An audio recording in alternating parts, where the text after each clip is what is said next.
عشاق السينابون اللي بيحبوه كتير ومش بيظبط معاهم في البيت يجمعوا هنا بسرعة. سواء بقى مش بيظبط معاكي عجينة او حشو او صوص وبتضطري تشتريه من بره بالغالي من المحلات او من براند نفسه او حتى اونلاين، وطبعا كلنا عارفين اسعاره بقت بكام دلوقتي، اوفر خالص الاسعار بتاعته.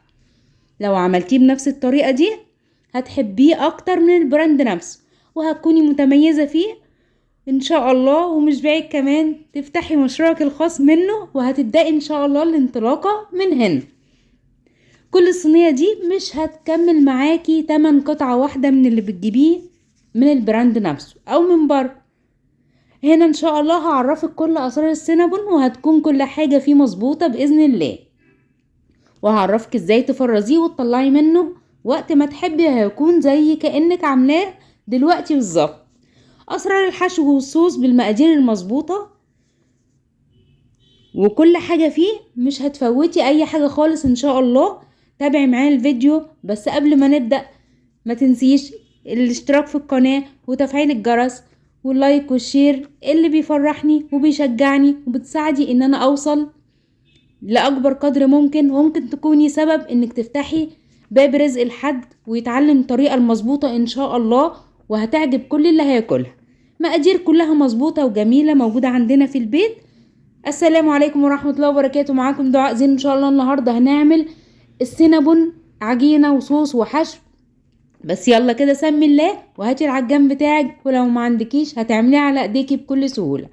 اول حاجة جبت نص كيلو دقيق متعدد الاستخدامات، منخول طبعا، واي نوع دقيق انت عايزاه بس يكون نوع دقيق حلو كده علشان يطلع معاكي نتيجة كويسة. وهنحط عليهم معلقتين كبار سكر بودر، سكر بودر ما تستغربيش. ده اول سر معايا في العجينة بتاعتي اللي فضلت بامر الله 4 سنين اكتر المبيعات عندي في المشروع بتاعي. وحطيت عليهم معلقة كبيرة خميرة، ونزلت عليهم كمان بتلت كوباية نشا، وده سر كمان من اسراري. تلت كوباية نشا حوالي كده 40 جرام، وعليهم ربع معلقة صغيرة ملح. شايفة مفيش اسهل من المقادير دي. هنقلب المقادير كلها مع بعض لغاية ما يختلطوا كويس. وطبعا عمرك ما هتلاقي اي حد بيبيع اونلاين او اي حد فاتح مشروع هيقولك على اسرار شغله، لكن انا بقولك هنا كل الاسرار والتركات اللي انا كنت بعملها عشان اطلع انجح سينابون، وبفضل الله كان بيعجب كل اللي بياخدوا مني، وتحدي انك تعمليه وما يعجبش حد. خلاص قلبنا المكونات الجافة، نزلت عليهم ببيضة بدرجة حرارة الغرفة، وعليهم ربع معلقة صغيرة فانيليا باودر. لو هتحطي سايلة حطي نص معلقة صغيرة. وعلى طول نبدأ بقى في السوائل. معايا نص كوباية لبن حوالي 125 جرام، هيكون دافي طبعا. وبرضو كمان بنزل عليهم بنص كوباية زبادي او علبة زبادي من اللي بتجيبيها من السوبر ماركت 100 جرام. والزبادي لو بتعملي في البيت هيكون افضل بكتير، وهسيبلك فيديو عمل الزبادي في البيت بطريقة جميلة جدا في اخر الفيديو ده ان شاء الله. خلاص كده هنبدأ بقى نقلب المكونات دي في العجان، ومعانا كمان نص كوباية مية هننزل بيها واحدة واحدة واحنا بنعجن. هي ان شاء الله العجينة دي بالمقادير دي هتاخد منك كوباية مية معيارية. وطبعا اي كوباية انا ذكرتها او اي معلقة ذكرتها في المكونات كلها هي معالق معيارية وكوبايات معيارية. وكمان بحاول اقولك الوزن علشان يبقى المقادير مظبوطة، ما ينفعش نعمل كده بالويم والاخر تقولي الوصفة باظت. خلاص لميت العجينة شوية كده وهبدأ انزل المية واحدة واحدة. طبعا الدقيق بتاعي بيختلف عن الدقيق بتاعك، بيختلف عن اي دقيق موجود في الكون بسبب الرطوبة، بسبب النسبة بتاعته. فعلى طول بتحطي المية واحدة واحدة لغاية ما العجينة تظبط معاكي بالظبط. هتاخد معاكي 250 ملي او كوباية مية على لبن. ولو حابة تعجني بلبن كله مفيش اي مشكلة، بس انا بقولك الطريقة اللي انا ماشية بيها طول عمري وبتطلع بيرفكت وممتازة جدا جدا جدا. انا ما بحبش اعجن الحاجة بلبن صافي ولا بمية صافي، بحب اوازن الامور كده عشان تطلع هشة وجميلة وطرية وفي نفس الوقت ما تنشفش مني. عجنت عجنة كويسة كده حوالي 2-3 دقايق ولميت العجينة. على طول هنزل معلقة كبيرة زبدة، يعني حوالي 25 جرام كده. ولو بتعملي على ايدك برضو هتعملي نفس الخطوات اللي احنا ماشيين بيها. اول ما تحطي الزبدة هتحسي ان العجينة بتفتت وبتتسيح معاكي شوية كده، لكن مع العجن ان شاء الله هتلم وهتبقى زي الفل زي ما انت شايفة اصلا بدأت تلم. العجينة طرية وممتازة، ممتازة بمعنى الكلمة. هبدأ بقى اعجن فيها حوالي 5 دقايق كده علشان نخدمها كويس، وهوريكي نتيجتها دلوقتي. بصي العجينة عاملة ازاي، ملبن كده في ايديكي، بجد تحفة تحفة. النشا اللي حطيناه مع السكر البودر مع الزبادي هيدولك نتيجة هايلة هايلة. وطبعا النشا والسكر البودر ننخله برضو قبل ما نحطه. شايفة طرية وناعمة يعني وهشة وجميلة جدا. شوفي بقى لما تخمر هتبقى عاملة ازاي. اهم حاجة هي طرية بس ما بتلزقش في الايد زي ما انت شايفة كده. هنجيب بقى الحاجة اللي احنا عجلنا فيها ونرش رشة زيت صغيرة ونحط فيها العجينة ونغطيها ونسيبها تخمر حوالي من نص ساعة لساعة الا ربع او ساعة على حسب الجو اللي عندك عامل ازاي. وطبعا الجو بيختلف من الصيف للشتاء. لو في الصيف تقريبا من ربع ساعة لنص ساعة بتكون زي الفل. هنسيبها تخمر ويلا نعمل الصوص. ده بقى ألذ صوص هتاكليه بمكونات جميلة جدا. معايا هنا 3/4 كوباية سكر بودر حوالي 125 جرام. هحط نصهم كده وننزل عليهم ب50 جرام زبدة بس، ونحاول ننعمهم مع بعض الاول عشان ما يحصل لكيش زي اللي حصل لي. هتنعميهم بالسباتيولا او بالمعلقة لغاية ما يبقوا بالقوام دوت، وبعد كده تضربيهم بالمضرب. لو حابة هاند بلندر مفيش اي مشكلة، لو حابة بالمضرب اليدوي برضو مفيش اي مشكلة، بس انا بحب اضربهم بالمضرب دوت هيطلع لك نتيجة ممتازة. نعمتهم مع بعض كده لغاية ما تجانسوا كلهم مع بعض. نزلت عليهم ب100 جرام جبنة كريمي، اي نوع جبنة كريمي تحبيه بس يكون نوع طعمه حلو، علشان في انواع جبنة كريمي كتير في السوق بصراحة ما تتاكلش. بضرب ضرب كويس كده بمزجهم مع بعض، وبعدين نضيف الفانيليا، سنة فانيليا على طرف المعلقة كده، يعني حوالي 8 معلقة صغيرة. المعلقة دي اصغر معلقة عندي خالص، فاخدت تقريبا ربعها. وهبدأ انزل ببقية السكر واحدة واحدة. انا طبعا كمية الصوص اللي انا عاملاها دي يا دوبك هتقضي الصينية اللي احنا عاملينها، فانا بعمل على القد بالظبط بمقادير مظبوطة بكل حاجة ان شاء الله ان شاء الله مظبوطة. هتلم الحروف كده بالاسباتيولا عشان يبقى كل المكونات دخلت معانا، وهنضرب ضربتين في الخلاط، سوري بالمضرب. بس كده شوفي السمك بتاعها عامل ازاي كده، مفهوش اي مشكلة خالص وزي الفل وممكن نستخدمه. بس انا عايزة ازود كمان معلقتين لبن هيديله طعم كمان معانا، يخليه طعم اكتر. معلقتين بس مش اكتر. ونضربه وهنشيله. لو انت صاحبة مشروع او هتعملي مشروع لازم تجهزي الحاجات دي من بالليل. الصوصات سواء صوص الكراميل او الصوص الكريمي لازم نشيله من بالليل في التلاجة علشان تسهلي على نفسك الدنيا الصبح. كده القوام جميل جدا، هحطه في التلاجة وهيتقل كمان وهو في التلاجة. يعني لو عايزاه اخف من كده سنة هتزودي كمان معلقتين 3 لبن عشان يبقى خفيف. هنا بقى نعمل صوص الكراميل.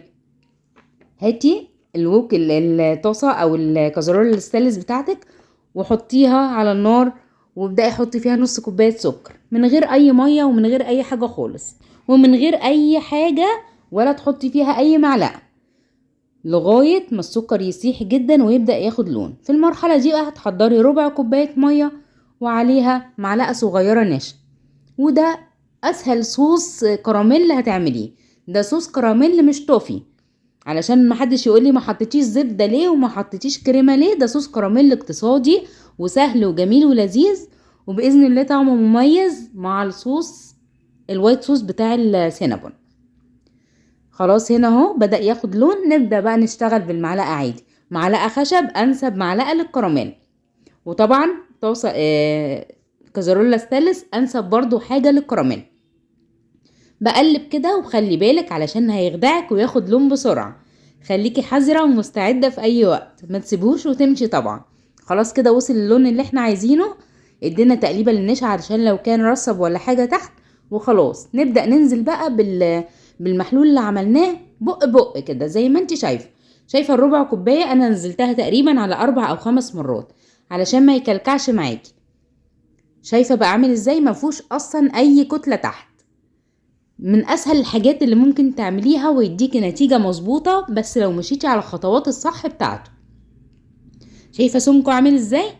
انا بقى مش عايزة السمك ده، هسيبه كمان كده يتسبك معايا دقيقتين 3 على النار، مش ازيد من كده، علشان ما يمسكش معاكي، علشان لو اتكيتي عليه في التسوية هيقفش معاكي كده ومش هتعرفي تستعمليه خالص. فخلاص كده هو السمك بتاعه زي الفل، هطفي عليه واسيبه يريح شوية. شايفة عامل ازاي؟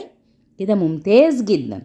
واروح منزلاه في الازازة اللي انا هعمل بيها. دي ازازة صوص عادية تتباع في اي محل تقريبا 7 جنيه او 7 ونص، حاجة زي كده.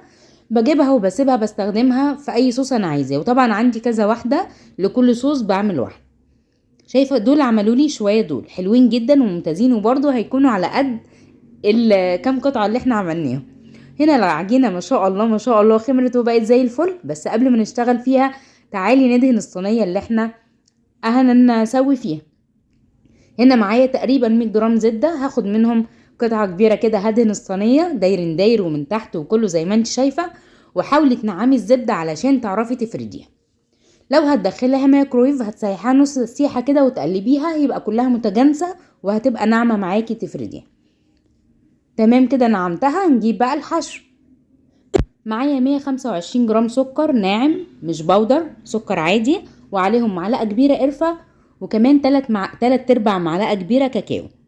وهنقلبهم مع بعض ونركنهم. ونيجي بقى للعجينة التحفة دي. عجينة ممتازة ممتازة ما فيهاش ولا غلطة ان شاء الله. شايفة اصلا بتتفرد بالايد بكل سهولة. بس انا علشان افردها سمك نص سنتي لازم استخدم النشاب علشان الوقت والتصريع، لكن انت لو فضلتي تفرديها بايدك كده هتتفرد وتبقى زي الفل معاكي. هنفردها نص سنتي، مقاسها تقريبا حوالي 40 في 30. بس انا ما كملتش ال40 كلهم علشان الصينية دي بتاخد تقريبا 9 قطع، فانا عشان ما يفتش معايا كتير فتقريبا عملتها 38 سنتي كده. وببدأ اجيب الزبدة بفردها عليها كاملة كلها. الزبدة طبعا لو انت حابة تقللي في الزبدة مفيش اي مشكلة، بس دي هتديها تطعيمة لذيذة وهتعملك كرمالة جميلة كده مع السكر، هتشوفيها بعدين. بنحط السكر وبنسيب القطعة اللي ورا دي فاضية علشان نعرف نلزق العجينة بعدين. رشيت السكر كله وابدأ اقطع العجين. الستاندرد بتاع السينابون تقريبا 4 سنتي، وانا كنت شغالة على طول ب4 سنتي. حجم ممتاز، لا كبير ولا صغير. وببدأ اقطع 4 سنتي، لو انت عايزاها اكبر من كده اصغر من كده طبعا ده يرجعلك كله. ببدأ بعلم بالسكرابر كده، وبعدين بقطع كل واحدة لوحدها. لو انت عايزة تعمليها برول البيتزا مفيش مشكلة، عايزة تعمليها بسكينة كمان مفيش مشكلة، بس تظبطي ايدك. عايزة تعمليها تلفيها على بعضها وتقطعيها برضو مفيش اي مشكلة خالص. هنا قطعت ما شاء الله عمل لي 9 قطع، وحتة في الحرف في الجنب كده في الاخر هقولك تعملي فيها ايه. ودي بقى انا بعملها لوحدها كده وبتكون ممتازة ممتازة، وهقولك هنعمل فيها ايه كمان شوية. بلف كل قطعة على نفسها وببدأ ارص في الصينية. الحرف لا بنزله تحت ولا بعمل فيه اي حاجة خالص، هو زي ما هو كده. وهوريك ان شاء الله بعد التخمير مش هيحصل فيه اي حاجة نهائي، ولا هيفك ولا هينشف منك ولا اي حاجة. شايفة ما شاء الله القطعة جميلة ازاي. وما تنسيش ان حجمها هيتضاعف الضعف او اكتر كمان. شايفة بجيبها بس كده على جنب الطرف بتاعها وبحطها وبرص وبسيب مسافات علشان التخمير. ما تنسيش ان الصينية اللي احنا دهناها دي، الصينية الوسط في الصواني المستطيلة بتاع المطبخ، مقاسها حوالي 22 في 30. وابدأ اخلص الكمية اللي عندي كلها ورصتها في الصينية وسايبة المسافات. ونيجي بقى على القطعة اللي فاضلة دي هقولك هنعمل فيها ايه. انا ساعات والله بعمل كل السينابون، ما بعملوش سينابون بقى، بعمله تويست كده زي دي وبسويها بتطلع مقرمشة ومكرملة ولذيذة تحفة كده. وبعمل الصوص نعمل فيه ديبنج كده وتبقى زي الفل كنوع من انواع التغيير. بغطيها علشان تخمر، بتقعد حوالي نص ساعة، من تلت ساعة لنص ساعة كده على حسب الحرارة عندك. وبتكون بالمنظر ده. بدخلها الفرن على درجة حرارة 200، الرف اللي تحت مش اللي في النص، بنزل الشبكة تحت وبولعه تقريبا قبليها بربع ساعة، وبدخلها بتاخد تقريبا بالظبط 25 دقيقة، وبتطلع زي الفل زي ما انت شايفة كده. بغطيها حوالي 10 دقايق بفوطة، وببدأ اشتغل فيها علشان تفضل طرية كده وجميلة. وهتشوفي الهشاشة والطراوة بتاعتها دلوقتي. يلا بقى ناخد قطعة والصوص اللي احنا عملناه. شايفة الحرف لا نشف ولا حصل له اي حاجة، انا فكتهولك عشان تطمني ان شاء الله ان شاء الله كل حاجة هتطلع معاكي مظبوطة. تسمي الله وتصلي على الرسول وتبدأي شغلك، وبإذن الله كل حاجة هتطلع زي الفل من تحت ايديكي. واحسبي كل المكونات اللي احنا عملناها دي مش هيكملوا قطعة من اي مكان بيبيع سينابون بجد. شايفة ما شاء الله تحفة وطرية ولذيذة، وكل طبقة واخدة التسوية بتاعتها زي الفل، مش ناشفة ومش معجنة، يعني حاجة كده ممتازة ممتازة ممتازة. اعمليه وجربيه وان شاء الله ان شاء الله هتاخدي اجمل نتيجة واطعم سينابون. وشايفة بقى اللي تحت دي متكرملة مع الزبدة اللي كانت جوه الحشو، ولا الزبدة اللي احنا دهنا بيها الصينية، حاجة ممتازة من الاخر. شايفة عامل ازاي اصلا من تحت، ولا الطبقات بتاعته ما شاء الله كلها مستوية. شايفة مفيش حاجة معجنة ولا حاجة ناشفة ولا حاجة حاصل فيها اي حاجة، ولا الحشو وقع مننا. شايفة الصينية عاملة ازاي، يا دوبك كده بس علامة من مكان السينابون. وهنا كمان التويست اللي احنا عملناها تحفة.